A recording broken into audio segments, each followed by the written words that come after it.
ജീവൻ നൽകാൻ വന്നവൻ, സമർത്ഥമായ ജീവൻ നൽകാൻ തന്നെ ശൂന്യനാക്കിയവൻ എന്നിവിടെ ഈ അപ്പത്തിൻ്റെ രൂപത്തിൽ തൻ്റെ സർവശക്തിയോടെ തൻ്റെ സകല മഹത്വത്തോടെ ഇവിടെ ആയിരിക്കുകയാണ്. അതേ യേശുക്രിസ്തു 2000 വർഷങ്ങൾക്ക് മുൻപ് യൂദയായാലും സമരിയായാലും ജെറുസലേമിലും ഗലീലയായാലും കഫർനഹൂമിലും അത്ഭുതങ്ങളും അടയാളങ്ങളും പ്രവർത്തിച്ചു. രോഗികളെ സുഖപ്പെടുത്തിയ, മനുഷ്യരെ ഉയർപ്പിച്ച, പിശാചുകളെ കീഴ്പ്പെടുത്തിയ, അശുദ്ധാത്മാക്കളെ പുറത്താക്കിയ അതേ യേശുക്രിസ്തു, the same Jesus is here. അതേ യേശു ഇവിടെയുണ്ട്, അതേ യേശു ഇവിടെയുണ്ട്. ഹല്ലേലൂയ കർത്താവേ, നന്ദി നന്ദി കർത്താവേ. ആമേൻ. അത് യേശുവിൻ്റെ അനുഗ്രഹം. കണ്ണു തുറന്നോളൂ, കണ്ണു തുറന്നു.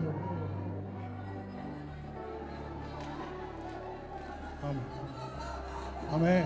same anointing, same anointing. ആമേൻ, ആമേൻ, ആമേൻ. ഈ അൾത്താരയിൽ ഈ ദിവ്യഗാനത്തിൽ എഴുന്നേൽക്കുന്ന ഈശോയുടെ മഹത്വം, കർത്താവിൻ്റെ കാരുണ്യം, യേശുവിൻ്റെ സ്നേഹം, യേശു നൽകുന്ന സൗഖ്യം അത് നിന്റെ മേൽ നിറയട്ടെ, അതിനൊക്കെ വിടുതലായിട്ട് മാറട്ടെ. Glory, hallelujah, glory. ആമേൻ. സഹോദരന്മാരെ, ആമേൻ,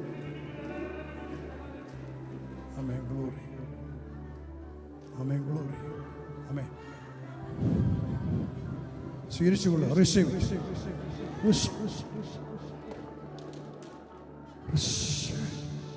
ആമേൻ, ആമേൻ. സഹോദരൻ, glory, hallelujah, glory, hallelujah, glory, hallelujah, glory, hallelujah, glory.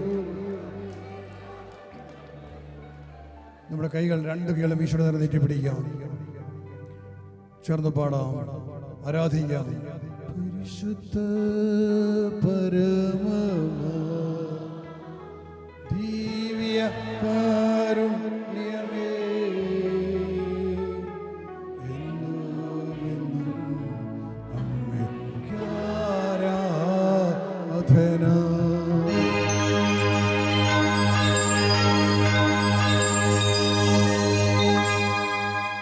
തിരുവചനത്തിൽ വായിക്കുന്ന ഒരു സംഭവമുണ്ട്.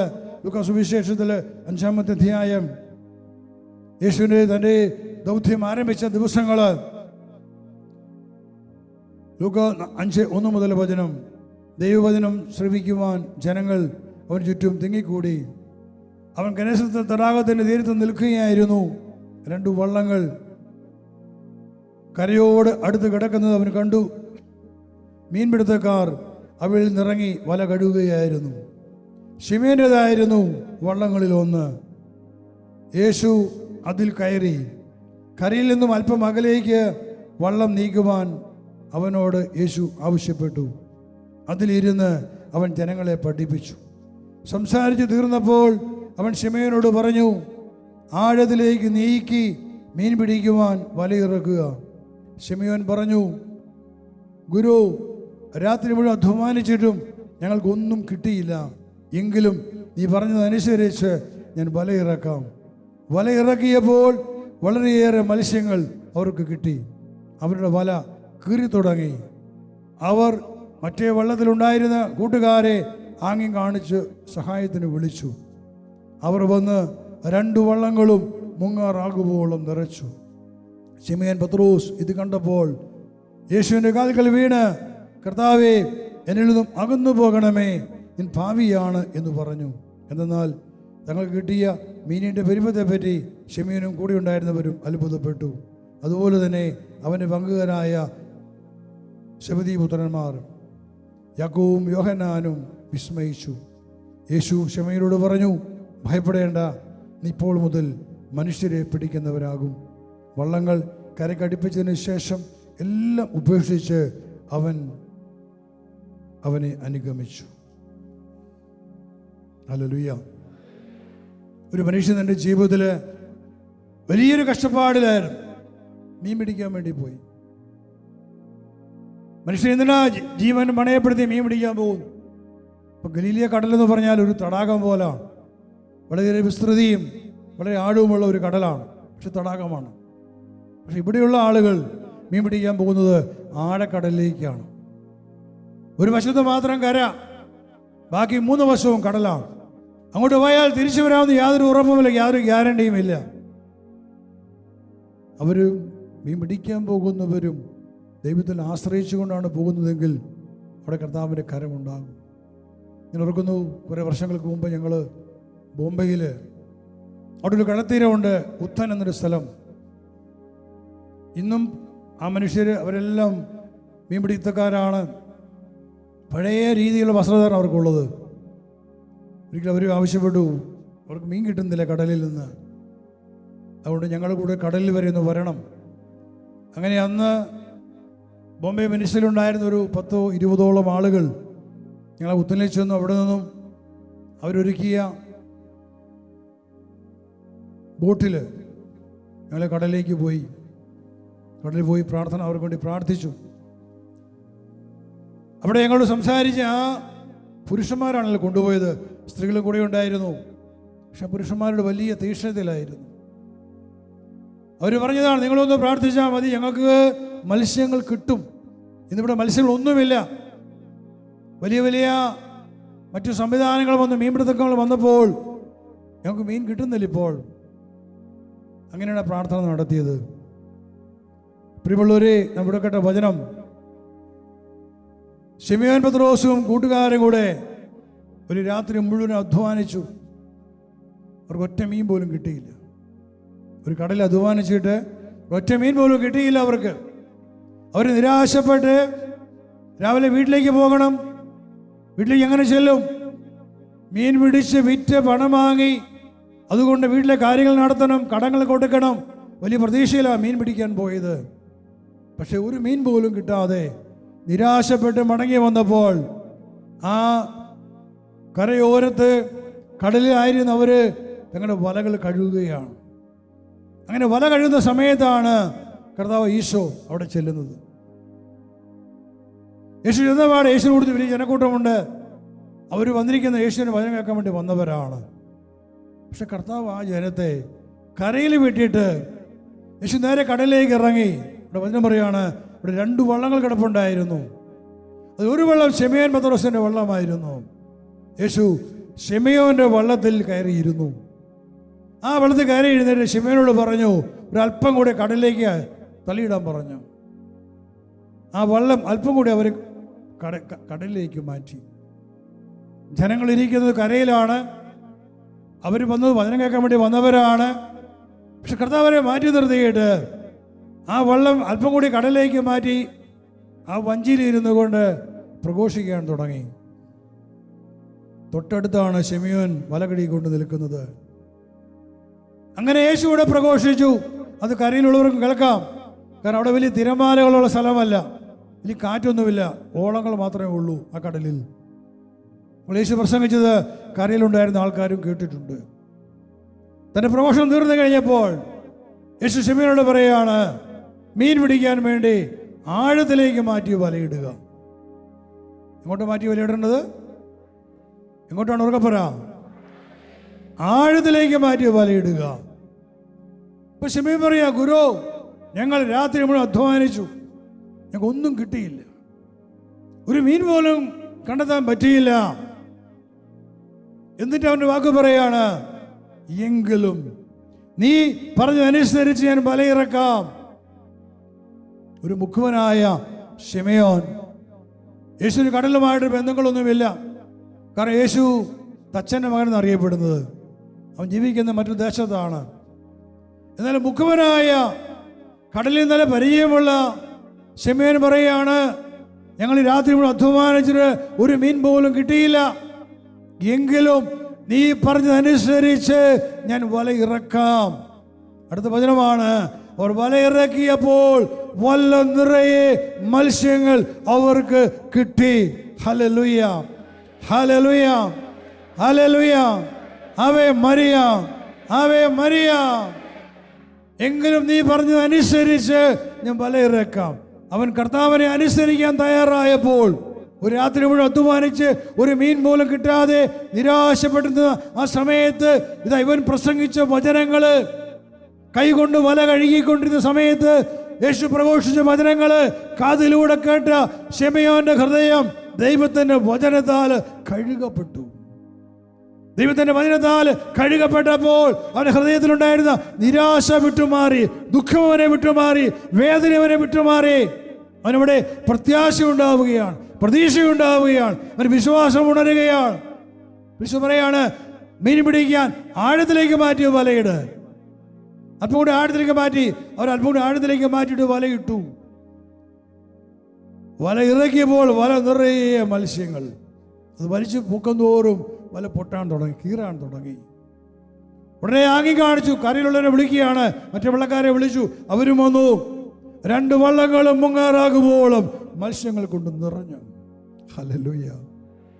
നോക്കണമേ, കർത്താവിന്റെ ഒരു വാക്ക് അനുസരിക്കാൻ തയ്യാറായപ്പോൾ, അതനുസരിച്ചപ്പോൾ ശിമ്യോന് കിട്ടിയത് സമൃദ്ധിയാണ്. ഹല്ലേലൂയ. അവന് ലഭിച്ചത് അനുഗ്രഹമാണ്. ഹല്ലേലൂയ. അവന്റെ നിരാശയും അവന്റെ വേദനയും ദുഃഖവും ഭയവും ഉത്കണ്ഠയും എല്ലാം അവനെ വിട്ടു മാറി. അവനെ അനുഗ്രഹിക്കപ്പെട്ടവിടെ സമൃദ്ധി കൊണ്ട് ദൈവനെ നിറയ്ക്കുക. ജീവിതത്തിൽ ഇന്നുവരെ കണ്ടിട്ടില്ലാത്ത പോലെ മത്സ്യങ്ങളാണ് അന്ന് ശിമ്യോന് ലഭിച്ചത്. വചനം പറഞ്ഞിരിക്കുക, അവന്റെ വല കീറി തുടങ്ങി. ആ വല കീറി തുടങ്ങി. ആ അടുത്ത വള്ളക്കാരൻ വന്നു.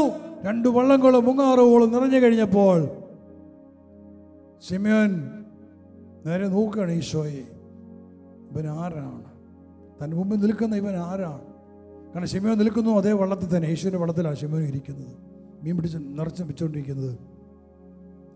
ഒറ്റ നിമിഷം കൊണ്ട് ശിമ്യോൻ മനസ്സിലായി, ഈ നിൽക്കുന്നവൻ ഒരു സാധാരണക്കാരനല്ല, ഇവനൊരു പ്രവാചകനല്ല, ഇവൻ ദൈവത്തിൽ നിന്ന് വന്നവനാണ്. കാരണം ദൈവത്തെ കൊണ്ട് മാത്രമേ ഇത്രയേറെ മത്സ്യങ്ങളെ ഇവിടെ കൊണ്ടുവരാൻ സാധിക്കത്തുള്ളൂ. Hallelujah, hallelujah. അവൻ തിരിച്ചറിയാണ്, ഇവനൊരു തച്ചൻ്റെ മകനല്ല, ഒരു സാധാരണക്കാരനല്ല, ഇവൻ ദൈവത്തിൽ നിന്ന് വന്നവനാണ്, ഇവൻ ദൈവം ഇവന് കൂടെയുണ്ട്. ആ അറിവില് അവൻ ആ വള്ളത്തില് ഓടി വന്ന് അവൻ യേശുവിന്റെ കാൽക്കൽ വീടുകൊണ്ട് പറയുകയാണ്, കർത്താവേ, ഞാനൊരു പാപിയാണ്, അങ്ങനെ അകന്നു പോകണമേ. വിളിക്കുകയാണ്, കർത്താവേ, ഞാനൊരു പാപിയാണ്, അങ്ങനെ അകന്നു പോകണമേ. ഒറ്റ നിമിഷത്തിൽ നോക്കണമേ, അവൻ യേശുവിനെ കണ്ടപ്പോൾ, യേശുവിനെ തിരിച്ചറിഞ്ഞപ്പോൾ, യേശുവിൽ നിന്ന് പുറപ്പെട്ട വചനങ്ങള് അവൻ അറിവ് കൊടുക്കുകയാണ്. ഞാനൊരു പാപിയാണെന്ന തിരിച്ചറിവ് ശിമ്യോൻ ഉണ്ടാവുകയാണ്. അറിവിലാണ് അവൻ യേശുവിന്റെ കാൽക്കൽ വീണത്. നോക്കണം, ഒരു മനുഷ്യന്റെ മാനസാന്തരം, ഒരു മനുഷ്യനുണ്ടാകുന്ന പ്രത്യാശ, നിരാശയിൽ നിന്ന് പ്രത്യാശയിലേക്ക് അവൻ ഉയർത്തപ്പെടുകയാണ്. തന്നെ കണ്ടുകൊണ്ട് കണ്ടിട്ടില്ലാത്ത വലിയൊരു അത്ഭുതമാണെന്ന് ശിമ്യോൻ കണ്ടത്. അവിടെ 2 വള്ളങ്ങൾ ഒറ്റ വലയിൽ ഇട്ടപ്പോഴേക്കും 2 വള്ളങ്ങൾ മുങ്ങാറാകുവോളം മത്സ്യങ്ങൾ.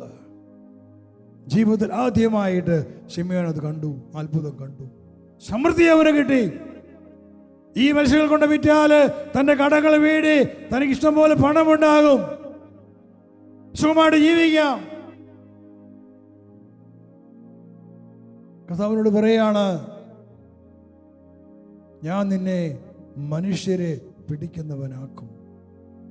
ഹല്ലേലൂയ.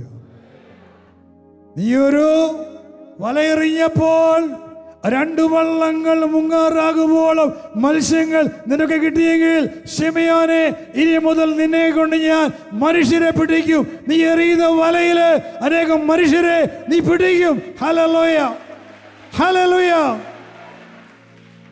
അവൻ സ്വീകരിച്ച അഭിഷേകം, ശിമ്യോൻ സ്വീകരിച്ച പെന്തക്കോസ്താൽ സ്വീകരിച്ച അഭിഷേകത്തിന്റെ ശക്തിക്ക് ശേഷമാണ് വചനത്തിന് വലയെറിഞ്ഞപ്പോൾ അത് ആയിരങ്ങളിലേക്ക്, അത് 10,000ങ്ങളിലേക്ക് കടന്നു ചെന്ന് അനേക ആയിരങ്ങള് യേശുവിനെ സ്വീകരിക്കാൻ കാരണമായിട്ട് മാറിയത്. ഹല്ലേലൂയ, സ്തുതിക്കട്ടെ. Hallelujah, glory, hallelujah, glory, hallelujah, glory. ഇളകെ സ്തുതിക്കുന്നു, സ്തുതിക്കുന്നു, സ്തുതിക്കുന്നു. യേശുവേ, യേശുവേ, യേശുവേ, യേശുവേ. Hallelujah, hallelujah. സ്തോത്രം, glory. Hallelujah, hallelujah, hallelujah, hallelujah, hallelujah, hallelujah, glory. ദരിദ്രനായി ഒരു മനുഷ്യൻ പോലും കിട്ടാതെ നിരാശപ്പെട്ട് കിടന്ന ശിമ്യോൻ യേശുവിന്റെ വചനം കേട്ടപ്പോൾ അതനുസരിച്ചുകൊണ്ട് യേശു കൽപ്പിച്ചതുപോലെ അവൻ ചെയ്യാൻ തയ്യാറായപ്പോൾ, ആഴത്തിലേക്ക് മാറ്റി വലറിയാൻ പറഞ്ഞപ്പോൾ, ഒരു തച്ചൻ പറഞ്ഞ വാക്ക് കേട്ട് അത് വിശ്വസിക്കാൻ തക്കവണ്ണം ശിമെയോന്റെ ഹൃദയം ശുദ്ധീകരിക്കപ്പെട്ടു. അവൻ യേശുവിനെ അനുസരിച്ചുകൊണ്ട് വലയിട്ടപ്പോൾ അവൻ കണ്ടത് സമൃദ്ധിയാണ്. അവൻ കണ്ടത് സാമ്പത്തികമായ അഭിവൃദ്ധിയാണ്. അവൻ കണ്ടത് സമ്പത്ത് കൊണ്ട് അനുഗ്രഹിക്കപ്പെട്ട ഒരു നിമിഷമാണ് ശിമെയോനോട് കണ്ടത്. അതേ കർത്താവ് ഇവിടെയുണ്ട്. അതേ കർത്താവ് ഇവിടെയുണ്ട്. അത്ഭുതങ്ങൾ പ്രവർത്തിച്ചവൻ, അടയാളങ്ങൾ പ്രവർത്തിച്ചവൻ. കർത്താവേ, എനിക്കും സമൃദ്ധി നൽകണമേ. ഞാനായിരിക്കും ദാരിദ്ര്യത്തെ മാറ്റിക്കൊണ്ട് എന്നെ സമൃദ്ധി കൊണ്ട് അനുഗ്രഹിക്കണമേ. അങ്ങനെ വചനം അനുസരിക്കുവാൻ എന്നെ സഹായിക്കണമേ, എന്നെ പഠിപ്പിക്കണമേ. അനുസരണക്കേട് ദുരാത്മാക്കൾ എന്നെ വിട്ടു മാറട്ടെ കർത്താവേ. അനുസരണക്കേടിന്റെ ദുരാത്മാക്കൾ എന്നെ വിട്ടു മാറട്ടെ. ദൈവത്തെ സ്നേഹിക്കാൻ പറ്റാത്ത, ദൈവത്തിന്റെ കൽപ്പനകൾ അനുസരിക്കാൻ പറ്റാത്ത, ദൈവത്തിന്റെ വചനം അനുസരിക്കാൻ പറ്റാത്ത ഭരിക്കുന്ന പാപത്തിന്റെ ശക്തികളെ വിട്ടുപോ, വിട്ടുപോ, വിട്ടു മാറട്ടെ. ഹൃദയങ്ങൾ സ്വതന്ത്രമാകട്ടെ, വിശുദ്ധീകരിക്കപ്പെടട്ടെ. പാപത്തിന്റെ ആധിപത്യങ്ങൾ വിട്ടു മാറട്ടെ. എല്ലാ തരത്തിലുള്ള ജഡികമായ പാപങ്ങൾ, വ്യഭിചാരത്തിന്റെ ദുർഭൂതങ്ങള് ബന്ധിക്കപ്പെടട്ടെ. മനുഷ്യൻ കൊണ്ട് പാപം ചെയ്യിപ്പിക്കുന്ന വ്യഭിചാരത്തിന്റെ ദുർഭൂതങ്ങളെ ബന്ധിക്കുന്നു. കീഴടങ്ങട്ടെ, കീഴടങ്ങട്ടെ. Hallelujah, hallelujah, hallelujah. ശിമെയോനോട് പറഞ്ഞു, ഇപ്പോൾ മുതൽ ഈ മനുഷ്യനെ പിടിക്കുന്നവനാകും. അടുത്ത വചനം പറഞ്ഞിരിക്കുകയാണ്, ശിമെയോൻ മത്സ്യങ്ങളും വള്ളവും വലയും തൻ്റെ എല്ലാ ജീവന ഉപാധികളും തനിക്ക് ലഭിച്ച സമൃദ്ധിയും സമൃദ്ധി എല്ലാം ഉപേക്ഷിച്ചിട്ട്, എല്ലാം വേണ്ടെന്ന് വെച്ചിട്ട് ശിമെയോൻ യേശുവിനെ അനുഗമിച്ചു. അവനൊരു വലിയ സമ്പത്തിൻ്റെ ഉടമയായിട്ട് മാറി. ഈ ലോകത്തിൻ്റെ എല്ലാ സമ്പത്തുകളെ അവൻ ഉപേക്ഷിക്കാൻ തയ്യാറായപ്പോൾ അവൻ സ്വർഗീയ സമ്പത്തിന്റെ ഉടമയായിട്ട് മാറി. Hallelujah, hallelujah. ആ ശിമെയോനാണ് പെന്തക്കോസ്തായ്ക്ക് ശേഷം ശിമെയോനും യോഹന്നാനും കൂടെ ദേവാലയത്തിലേക്ക് പോകുമ്പോൾ വായിക്കുന്നു, അപ്പോസ്തല പ്രവർത്തനം 3-ാം അധ്യായത്തില് സുന്ദര കവാടത്തിൽ ഇരുന്ന് ഭിക്ഷയെടുത്തിരുന്ന ഒരു മനുഷ്യൻ, 40 വർഷമായി മുടന്നുണ്ടായിരുന്നവൻ. ശിമെയോനും യോഹന്നാനും കടന്നു പോകുന്നത് കണ്ടപ്പോൾ അവൻ അവനോട് ഭിക്ഷ ചോദിച്ചു.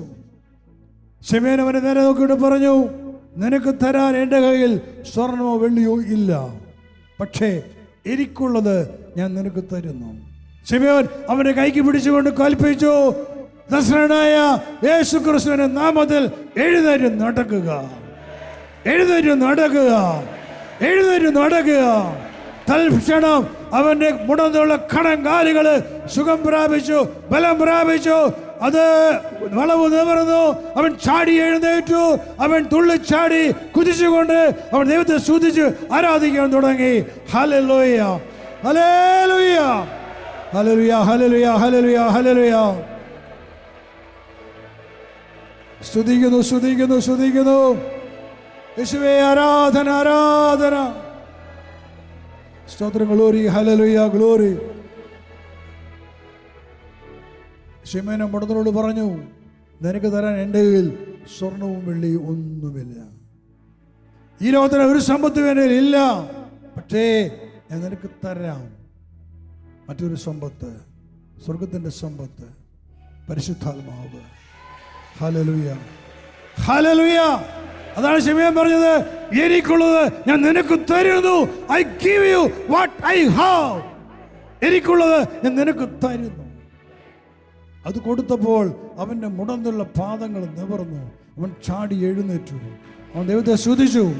അവൻ കുതിച്ചു ചാടി. ആ ഇസ്രായേൽ ദേശത്ത് അനേകം മനുഷ്യർ മനസ്സാന്തരപ്പെടുവാൻ അത് കാരണമായിട്ട് മാറി. കാരണം ഇവൻ 40-ലേറെ വയസ്സ് പ്രായമുണ്ട്. അനേകം വർഷങ്ങളായി ഇവൻ ഭിക്ഷയെടുക്കുന്നവനാണ്. അവിടെ അനേകം മനുഷ്യർക്കറിയാം, നടക്കാൻ പറ്റാതെ കാല് ചുരുങ്ങിപ്പോയി മുടന്തു ബാധിച്ച് ഒരു മരപ്പലകയിലോ വീലുള്ള 4 വീലുകൾ വെച്ചിട്ടുള്ള ഒരു മരപ്പലയുടെ മുകളിലാണ് ഒരു അവൻ ഇരിക്കുന്നത്. അവന് തന്നെ നടക്കാൻ പറ്റില്ല. അങ്ങോട്ടും ഇങ്ങോട്ടും മൂവ് ചെയ്യണമെങ്കിൽ കൈകൊണ്ട് നിലത്ത് വെച്ച് അങ്ങനെ തള്ളിയാണ് അവൻ ആ മരപ്പലക മാറ്റുന്നത്. അവൻ്റെ മേലെ കർത്താവിൻ്റെ ശക്തി ഇറങ്ങിയത്. അവന് ഇറങ്ങിയത് കർത്താവിൻ്റെ ശക്തിയാണ്. കർത്താവിൻ്റെ ശക്തിയുടെ മേലെ ഇറങ്ങിച്ചെന്ന് അവൻ്റെ വളഞ്ഞുപോയ അസ്ഥികളെ നിവർത്തത്, അവൻ്റെ മുടന്നുള്ള പാദങ്ങളെ സുഖപ്പെടുത്തിയത് പത്രോസിൽ നിറഞ്ഞിരുന്ന അഭിഷേകമാണ്. അവൻ നിറഞ്ഞിരുന്ന പരിശുദ്ധാത്മ ശക്തിയാണ്. അതാണ് അവൻ്റെ സമ്പത്ത്. അതാണ് അവന്റെ സമ്പത്ത്. അവൻ സമ്പന്നനായി, പത്രോസ് സമ്പന്നനായി, യോഹന്നാൻ സമ്പന്നനായി. ഈ ലോകത്തിലെ മറ്റാരേക്കാളും the most richest സമ്പന്നനായി മാറിയത് പത്രോസാണ്. Hallelujah, hallelujah, hallelujah. നമ്മളിടയ്ക്ക് കാണാറുണ്ട് ലോകത്തിലെ സമ്പന്നന്മാരുടെ പട്ടികകൾ. ലോകത്തിലെ കോടീശ്വരന്മാരെന്ന് പറഞ്ഞ് എല്ലാ വർഷവും ലിസ്റ്റ് വരും. കുറെ ഇന്ത്യക്കാർ വരാതുണ്ട്. പക്ഷെ എന്നോട് ഞാൻ പറയും, അന്ന് മുതൽ ഇന്ന് വരെ ഈ 2000 വർഷമായി the most richest man is Saint Peter of Jesus Christ. യേശുക്രിസ്തുവിന്റെ പത്രോസാണ് ഏറ്റവും വലിയ കോടീശ്വരൻ, ഏറ്റവും വലിയ സമ്പന്നൻ. അവരെക്കാളും വലിയ സമ്പന്നന്മാർ ഈ ലോകത്തിൽ ഉണ്ടായിട്ടില്ല, ഉണ്ടാകത്തുമില്ല. Hallelujah, hallelujah, hallelujah. നമുക്ക് ആ സമ്പത്തിന് വേണ്ടി പ്രാർത്ഥിക്കാം. ദൈവം ഈ ലോകത്തിൻ്റെ സമ്പത്തല്ല കർത്താവേ. ആ സമ്പത്ത് വരുമ്പോൾ ഈ ലോകത്തെ സമ്പത്ത് കുമിഞ്ഞു കൂടുമെന്നാണ് പറഞ്ഞത്. ആ സമ്പത്ത് വരുമ്പോൾ ഈ ലോകത്തിൻ്റെ സമ്പത്തും കുമിഞ്ഞു കൂടും. നീ ലോകത്തിൻ്റെ, അത് ഞാൻ പറഞ്ഞതല്ല, എൻ്റെ ആത്മാവിൽ വന്നതാണ്. അതിൻ്റെ ആത്മാവിൽ വന്നതാണ് കുമിഞ്ഞു കൂടുന്ന വാക്ക്. ദൈവത്തിൻ്റെ സമ്പത്തിനൂടെ നിറയുമ്പോൾ അവൻ ഭൗതിക സമ്പത്ത് കൊണ്ടും അവൻ സമ്പന്നനായിട്ട് മാറും. Hallelujah, hallelujah, hallelujah. നാം ജീവിക്കേണ്ടത്, നമ്മുടെ ലക്ഷ്യം ഒരിക്കലും ഈ ലോകത്തിൻ്റെ സമ്പത്താകരുത്. ദൈവത്തെ കണ്ടുമുട്ടാൻ നമ്മുടെ ജീവിതത്തിൽ നമുക്ക് പലപ്പോഴും സാമ്പത്തികമായ തകർച്ചകളും പരാജയങ്ങളും ഉണ്ടായിട്ടുണ്ട്. അതുപോലെ ധ്യാനങ്ങൾ കൂടുമ്പോൾ നമുക്കവിടെ അനുഗ്രഹം കിട്ടി, സാമ്പത്തികമായിട്ട് അനുഗ്രഹിക്കപ്പെട്ടു, നല്ല ജോലി ലഭിച്ചു, വിസ കിട്ടി, പുറത്തുപോയി നല്ല ജോലിയായി, വരുമാനമായി. ആ ദൈവത്തെ മറക്കാനായിട്ടല്ല. ഒരു രോഗസൗഖ്യം നിനക്ക് കിട്ടുന്നത് നിനക്കൊണ്ട് ജീവിക്കാനായിട്ടല്ല. കാരണം നിന്നെ തൊട്ടവനെ നീ കാണിച്ചു കൊടുക്കണം ലോകത്തിന്. നിന്നെ തൊട്ടവനെ, നിന്നെ സുഖപ്പെടുത്തിയവനെ നീ ലോകത്തിന് കാണിച്ചു കൊടുക്കണം. ഇവനാണ് നിന്നെ സുഖപ്പെടുത്തിയത് പറയാനുള്ള ധൈര്യം, ചങ്കൂറ്റ ഒരു വിശ്വാസിക്ക് ഉണ്ടാകണം. Hallelujah, hallelujah, hallelujah. തന്നെ സ്തുതിക്കട്ടെ. ഹല്ലേലൂയ, സ്തോത്രം, ഗ്ലോറി. സ്തുതിക്കുന്നു, സ്തുതിക്കുന്നു യേശുവേ, യേശുവേ, യേശുവേ. Hallelujah, hallelujah, hallelujah. സ്തോത്രം, glory, hallelujah, glory, hallelujah, glory, hallelujah, glory. ഇരുകാരങ്ങളെയും ശിരസിൽ വയ്ക്കാം, ഇരുകാരങ്ങളും തലയിൽ വയ്ക്കുക, കണ്ണിലടയ്ക്കുക. കർത്താവിൻ്റെ എല്ലാ നന്മകളും അനുഗ്രഹങ്ങളും ഇതിൽ ഇറങ്ങി വരട്ടെ. ഈ ശുശ്രൂഷയിൽ പങ്കെടുത്തതിലൂടെ, കർത്താവിനെ മഹത്വപ്പെടുത്തതിലൂടെ, അവിടെ നിന്ന് അർപ്പിച്ച വിശ്വാസത്തിൻ്റെ ശക്തിയാൽ may the mighty power of the Holy Spirit descend upon you. നിന്റെ മേൽ കർത്താവിൻ്റെ ശക്തി ഇറങ്ങി വരട്ടെ, നിന്നിൽ നിറയട്ടെ, നിന്നിൽ ആവശിക്കട്ടെ, നിന്നെ കരുത്തനാകട്ടെ, കരുത്തയാകട്ടെ, ശക്തനാകട്ടെ, ശക്തയാകട്ടെ. ദാവീദിനെ പോലെ യുദ്ധം ചെയ്യുവാൻ, ദൈവരാജ്യത്തിന് യുദ്ധം ചെയ്യുവാൻ കർത്താവിൻ്റെ ശക്തി, കർത്താവ് അഭിഷേകം നിന്നെ ഉണർത്തട്ടെ. യുദ്ധത്തിനെ പോലെ ശത്രുവിനെ തകർത്ത് കളയുവാനുള്ള ശക്തി, അവിടുത്തെ അഭിഷേകം ഇതിലിറങ്ങി വരട്ടെ. നീതിമാനായ ദൈവത്തിൻ്റെ നീതി ഈ ദേശത്ത് നടപ്പിലാകട്ടെ. അതിനെതിരെയുള്ള പിശാചിൻ്റെ എല്ലാ നിയമങ്ങളും പൂർണ്ണമായിട്ട് തുടച്ചു മാറ്റപ്പെടട്ടെ. ദൈവകൃപ നിറഞ്ഞ മറിയമേ സ്വസ്തി, കർത്താവ് അങ്ങയോടുകൂടി സ്ത്രീകളിൽ അങ്ങ് അനുഗ്രഹീതയാവും, അങ്ങയുടെ ഉദരത്തിന് ഫലമായി ഈശോ അനുഗ്രഹീതനാവും.